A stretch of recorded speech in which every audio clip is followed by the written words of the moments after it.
Okay, so now see here, the topic is my mind. Okay, and there are two things. First is the possessive adjective, and then second is possessive pronoun. So what is difference between those? I will tell you with examples. ठीक है, example के साथ मैं आपको बताऊंगी. But first of all, you should know about this thing. My mind. Okay, my mind. They both have the same meaning. मतलब हिंदी में मेरा. And after that, our, ours. The same meaning हमारा. हर के साथ इधर हर्ष लगता है.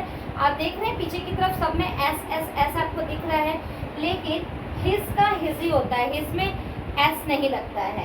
एंड योर में योर्स हो जाता है. ठीक है, देयर में देयर्स हो जाता है.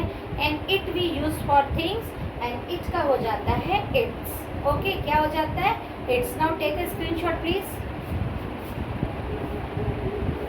Have you taken? You have to share it. Okay. So now this is the thing.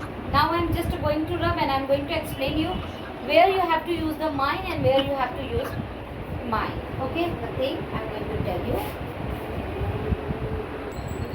So now here this is the mine. Mine का मतलब मेरा होता है, मेरा ही होता है. माइन का भी मतलब, पर माई को यूज़ कहाँ करना है और माइन का यूज़ कहाँ करना है ये मैं आपको बता रही हूँ. मैं एक सेंटेंस लिखती हूँ. मैंने एक एग्जाम्पल में एक सेंटेंस लिखा. मैंने बोला this is my car. This is my car. मैंने बोला, ये नॉर्मल सेंटेंस हम बोलते आए. This is my car, this is my pen, this is my house, what ever.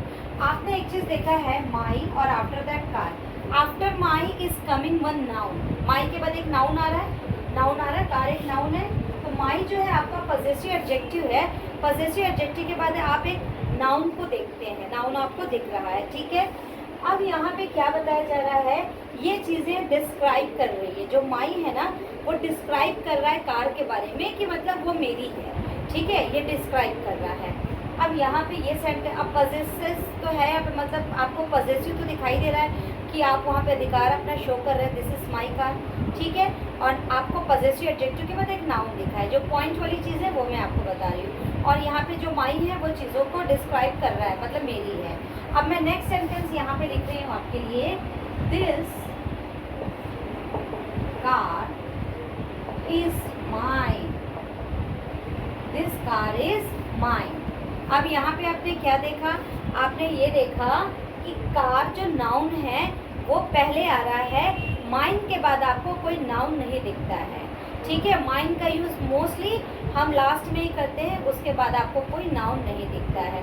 This car is mine and this mine is, it means refer कर रहा है. ठीक है, ये माई डिस्क्राइब कर रहा है और जो माइन है वो रिफ़र कर रहा है, मतलब दिस कार इज माइन, मेरी कार है. ठीक है, एक ये चीज़ें हैं. दोनों का मतलब है, मतलब ऑलमोस्ट सेम ही है, मेरी कार ही है.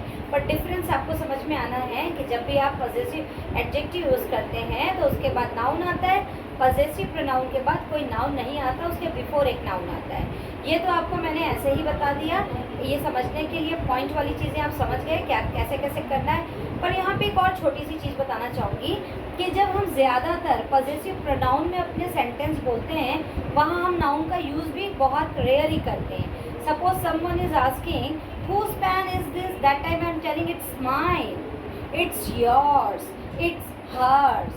Okay, it means this thing I am telling. I am not telling this pen is mine less.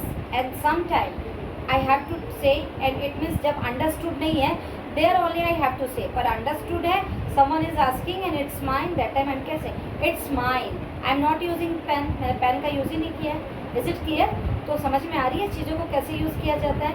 तो ये चीज़ें आपके दिमाग में रहनी चाहिए. This is my car and this car is mine.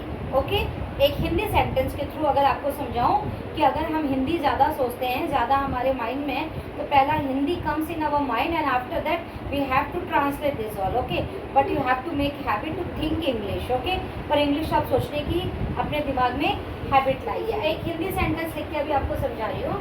मैंने बोला यह या ये यह घर, यह उसका घर है. मैंने एक नॉर्मल सेंटेंस बोल दिया. यह उसका घर है, कोई लड़का है या लड़की है, यह उसका घर है. मैं कैसे बोलूँगी? This is her house. Normal sentence हो गया दिस इज हर हाउस, ये हम बचपन से बोलते आ रहे हैं, this is her house, this is his house, जो भी है। अब आपने क्या देखा, हर क्या था, एक पॉजेसिव एडजेक्टिव था, मैंने लिखाते टाइम आपको शुरू में बताया है। और हाउस क्या हो गया, एक नाउन हो गया। पॉजेसिव एडजेक्टिव के बाद एक नाउन आया। लेकिन यहाँ पे अगर मेरा हिंदी सेंटेंस आप देखेंगे थोड़ा डिफरेंट रह सकता है। यह घर उसका है, मैंने हिंदी में बोला यह घर उसका है। यहाँ पे हिंदी में मैंने ना जो घर वर्ड है, जो मेरा नाउन है, उसको मैंने बिफोर ले लिया है। यहाँ पे आप देख रहे हो उसका के बाद घर लिया है हिंदी में, ठीक है, जिस तरीके से हर के बाद हाउस लिया है, और यहाँ पे यह के बाद उसका ले लिए हैं। थोड़ा सा समझने के लिए आपके लिए इजी ट्रिक होगी। तो यहाँ पे सेंटेंस एज इट इज बनेगा कि दिस हाउस, दिस के बाद आप हाउस लेंगे, एंड आफ्टर दैट इज, इसके बाद आप लेंगे हर्स। यहाँ पे हर नहीं बोलेंगे, हर्स बोलेंगे।